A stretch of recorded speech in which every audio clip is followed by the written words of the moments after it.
What's up, everyone, and welcome to Movie Emporium's TV review of the next episode of Westworld, which is Season 3, Episode 3, The Absence of Field. If you like what you see, please hit that subscribe button to join Movie Emporium, hit that notification bell at the top to find what's coming next, and comment below on any video that you watch on my channel. So, Season 3, Episode 3 has officially come out. It's officially out in the open for everyone to watch, and it's a very interesting episode that I really didn't know if I like as I was watching it, but as the episode unfolds upon itself, I was like, you know what? This is a pretty good episode. This actually might be better than the last episode, which I really liked.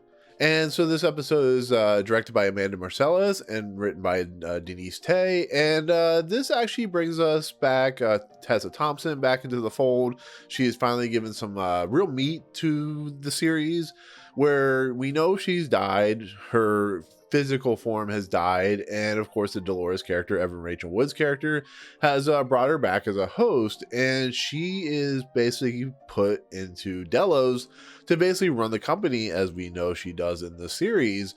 But the problem is, because she's a host, she is questioning everything, and she's questioning who she is, how she is, what is she going to do. She has a son that she kind of neglects because she doesn't really know anything about how taking care of her son.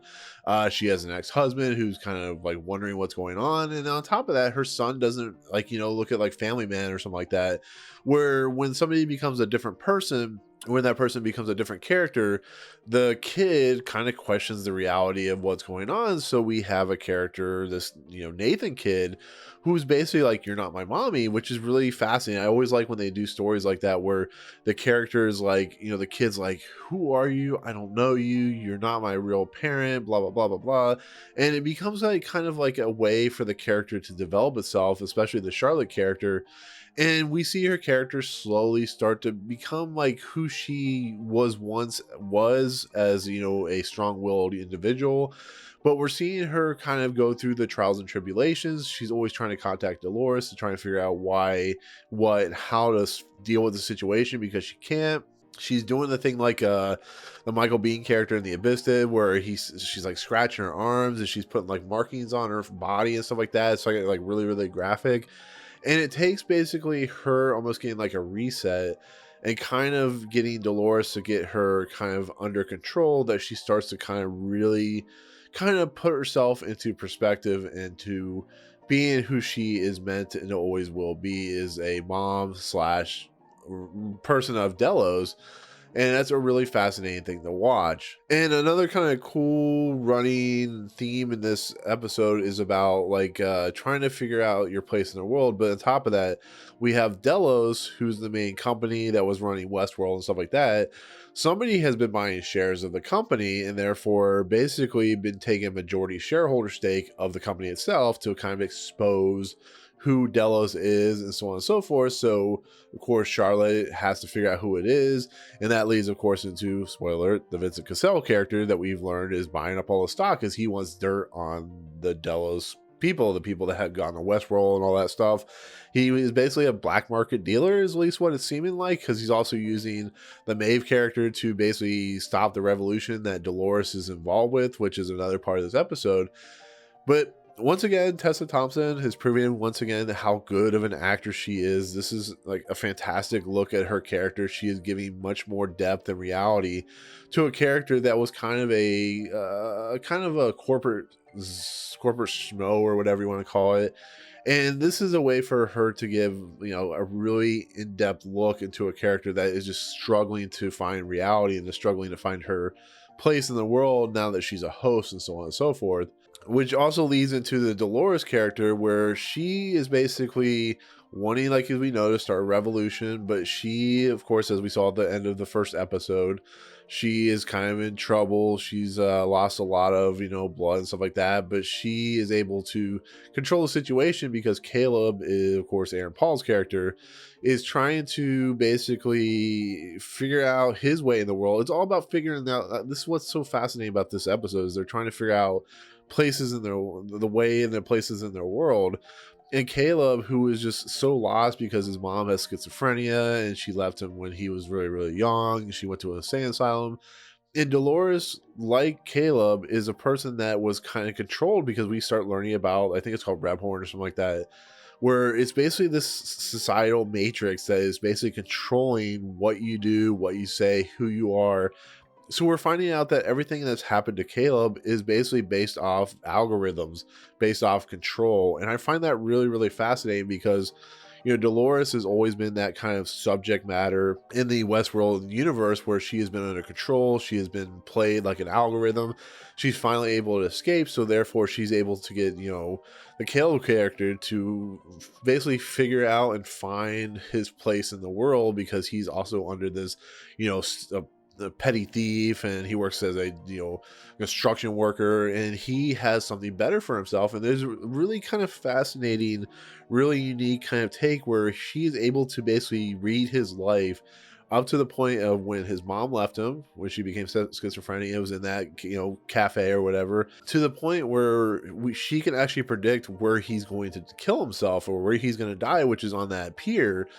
And it really shows that, you know, these corporations, these places are really kind of mind controlling everything. And I think that's where the Vincent Cassel character is going to come into effect. Maybe he's like trying to keep that algorithm in check, or maybe he's trying to, you know, whatever he's trying to do. But he seems like to be the opposite of what Delores is doing, who's trying to basically be kind of like a Neo or Morpheus in a lot of ways, where she wants to basically start a revolution with Caleb, who she needs him to help him with. And it's about like taking free will and expanding upon it and exploring upon it and being your own person. Because when you have control and when you have like Matrix style on freedom and stuff like that, when you start to break free from that, you start to become expressionable. You start to have like ideas and thoughts and logic. And even though Charlotte and Delores are androids or robots, or whatever you want to call it, the idea of free will is something that is played very, very well in this whole entire series. And I really, really like that. It doesn't mean it works the whole entire episode. I think the episode still is very confusing in a lot of spots. I think the fact that these, you know, police officers or whatever they are, cops or whoever they're working for, are very corrupt people. There's not really a lot of given explanation of what they're trying to do, why they're after Caleb and they're after Delores. But they might be working with the Vincent Cassel character. I don't know. But I think as a character whole and a character study of these characters about freedom and about expression, about control, is really fascinating. I really think it's an interesting intrigue. I think the fact that this series has gone from a really kind of theme park style-esque world into a more of a expressional, or more of a look into the mind of a psyche of of whatever it be, whether it be a cyborg, alien, a creature, a human being, whatever you want to call it, is really fascinating. I think when the Maeve character, who's now under control of Vincent Cassel, and I think when the Delores character come head, you know, full circle, I think it's going to be really fascinating to see what they do and how they play against each person. But the revolution that Delores is going to start, I think, is really going to be fascinating when it, you know, Maeve gets into the mix. And then, as we see from the next episode, it looks like Ed Harris is finally coming back, because I've wondered where he's at. But as a look into the mind and the psyche of whatever it is, I thought it was a pretty good episode. It's definitely better than the second season as a whole, these last two episodes. But like I said, it's still a little confusing. So there you go. That's the absence of field. Like I said, you know, for Westworld season 3, I think they're finally getting back on track. I think the deco of the world is really awesome. I think the techno noir, the neo noir, whatever you want to call it, of the LA, the fact that they use the Spain Art and Science Center, I think it was, to give the Delos world, you know, structure. I think the robots are really cool. I think they're just putting a lot of effort into kind of course correcting what they made mistakes in the second season.